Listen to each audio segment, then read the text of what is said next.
Feliz día, apreciado amigo y apreciada amiga oyente. Gusto en saludarte una vez más y darte la bienvenida a este nuestro espacio Reavivados por su palabra. Hoy vamos a estar estudiando, leyendo y compartiendo de la palabra del Señor lo que dice el libro de Jueces en el capítulo 19. Jueces capítulo 19. En esos días en que no había rey en Israel, cierto levita vivía como forastero en lo más remoto del monte de Efraín. Había tomado esposa concubina de Belén de Judá, y ella le fue infiel. Lo dejó y volvió a la casa de su padre en Belén de Judá, y estuvo allá 4 meses. Entonces el esposo fue a verla, para hablarle amorosamente y hacerla volver. Llevó consigo a un criado y un par de asnos. Ella lo recibió en casa de su padre, y cuando el suegro lo vio, lo recibió contento. Su suegro, el padre de la joven, lo detuvo y quedó 3 días en su casa comiendo, bebiendo y descansando. Al 4.º día se levantaron temprano para irse. Cuando el levita quiso irse, el padre de la joven dijo a su yerno: «Conforta tu corazón con un bocado de pan y después te vas». Se sentaron los dos a comer y a beber, y el padre de la joven dijo al varón: «Te ruego que pases la noche aquí y te alegres». Cuando el hombre se levantó para irse, el suegro insistió en que pasara la noche allí. Al 5.º día el levita se levantó temprano para irse, y el suegro volvió a decirle: «Conforta tu corazón». Y habiendo comido los dos, se detuvieron hasta que declinaba el día. Entonces el levita se levantó para irse, él, su esposa y su criado. Pero el suegro le dijo: «El día declina, pasa la noche aquí y alégrate, y mañana os levantaréis temprano para vuestro camino y llegarás a tus tiendas». Pero el hombre no quiso pasar la noche allí, sino que se levantó y se fue, y llegó frente a Jebús, que es Jerusalén, con su par de asnos aparejados y su esposa. Al llegar a Jebús, el día había declinado mucho. Entonces el criado dijo a su señor: «Vamos a esta ciudad de los jebuseos a pasar la noche allí». Pero su señor respondió: «No vayamos a ninguna ciudad de extranjeros que no sea de Israel. Sigamos hasta Gabaa». Y agregó: «Sigamos a uno de estos lugares para tener la noche en Gabaa o en Ramá». Siguieron su camino y se les puso el sol junto a Gabaa de Benjamín. Se apartaron del camino para pasar la noche en Gabaa. Entraron y se sentaron en la plaza de la ciudad, porque no hubo quien los invitara a pasar la noche en su casa. Por fin, ya de noche pasó un anciano que volvía de trabajar en el campo.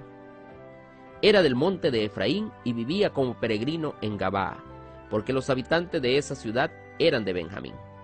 Y al ver a ese viajero en la plaza, el anciano le dijo: «¿A dónde vas? ¿Y de dónde vienes?». Él respondió: «Venimos de Belén de Judá y vamos a la región más remota de Efraín, donde vivo.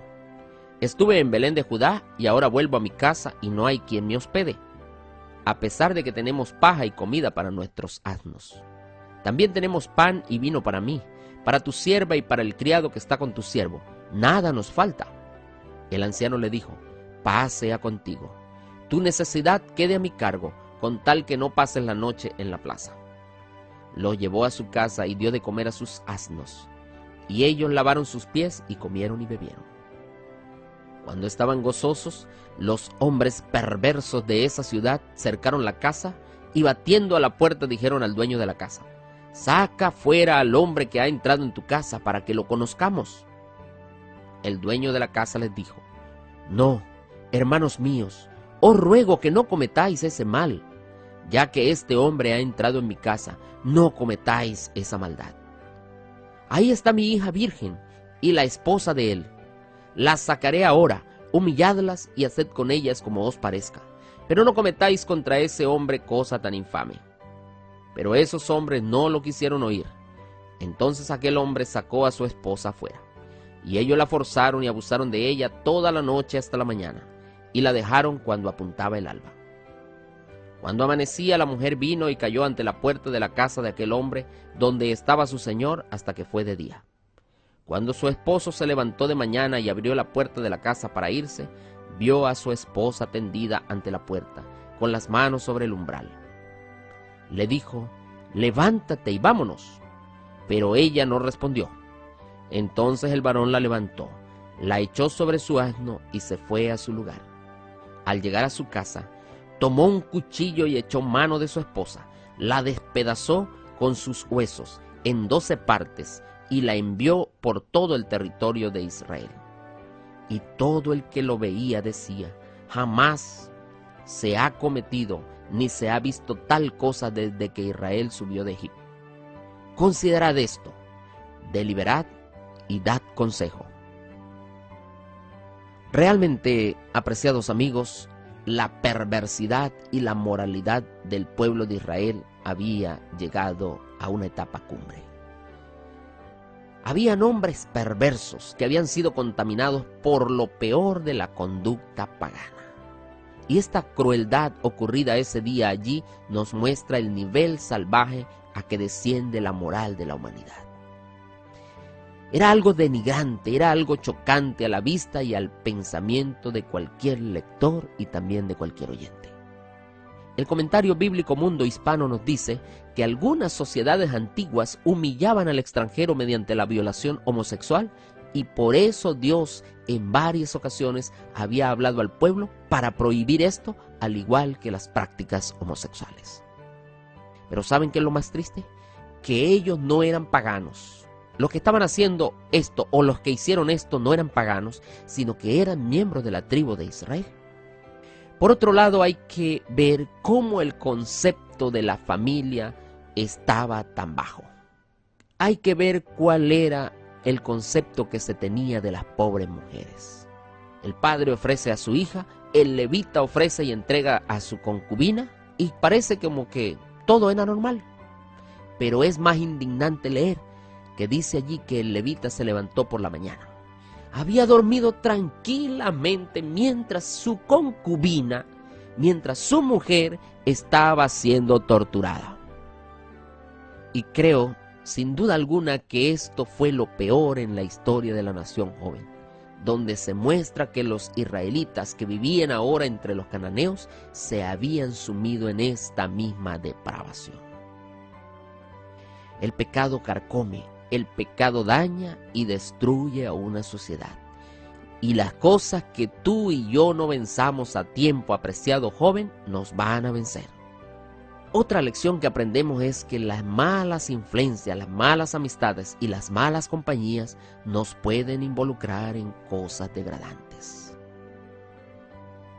Qué triste historia encontramos en este día. Qué cosas tan inhumanas hemos encontrado allí. Pero Dios ha permitido que hayan quedado escritas para darnos grandes enseñanzas y grandes lecciones a nuestras vidas. Hoy quiero orar por tu hijo, apreciado amigo. Hoy quiero orar por tu hija, apreciada madre. Hoy quiero orar por los jóvenes de la iglesia. Hoy quiero orar también por ti, apreciado hermano, para solicitar bendición, para solicitar perdón y protección a Dios en medio de este mundo inmoral donde cada día vemos cosas más repugnantes. Allí donde estás, si puedes, inclina tu rostro, cierra tus ojos y vamos a elevar una plegaria de bendición a nuestro Dios. Maravilloso Dios, hoy quiero tomar tiempo para orar por mi amigo, por mi amiga, por el joven, por el hijo que necesita protección y necesita dirección de ti. Quiero encomendar en este día a cada persona oyente. Y no solamente a él, sino a cada uno de los miembros de su familia. Quiero encomendar la vida de los jóvenes de tu iglesia, querido Dios. Estamos viviendo en un mundo lleno de pecado, de depravación moral, de depravación sexual, que cualquier cosa pareciera ser normal. Por favor, querido Dios, atiende la súplica de tu siervo en este día. Protege a cada persona que está oyendo esta oración. Y permite, querido Dios, que si hay alguno que está metido en serios problemas, tú lo puedas libertar, le puedas dar tu paz, tu bendición y tu protección. Confiamos en ti en este día, querido Dios. Confiamos en tus promesas, que tú vas a restaurar nuestro hogar, nuestra vida y todo lo que nos pertenece. Gracias porque sabemos que eres un Dios amante, eres un Dios perdonador y un Dios que atiende a nuestras necesidades. Gracias por escucharnos. Gracias porque sabemos que estarás con nosotros. Lo agradecemos en el nombre poderoso de nuestro amante Salvador Cristo Jesús. Amén. Que Dios añada bendición a tu vida y a tu familia en esta hora. Te ha hablado el pastor Moisés Prieto, pero la palabra, apreciado amigo, es la palabra de Dios.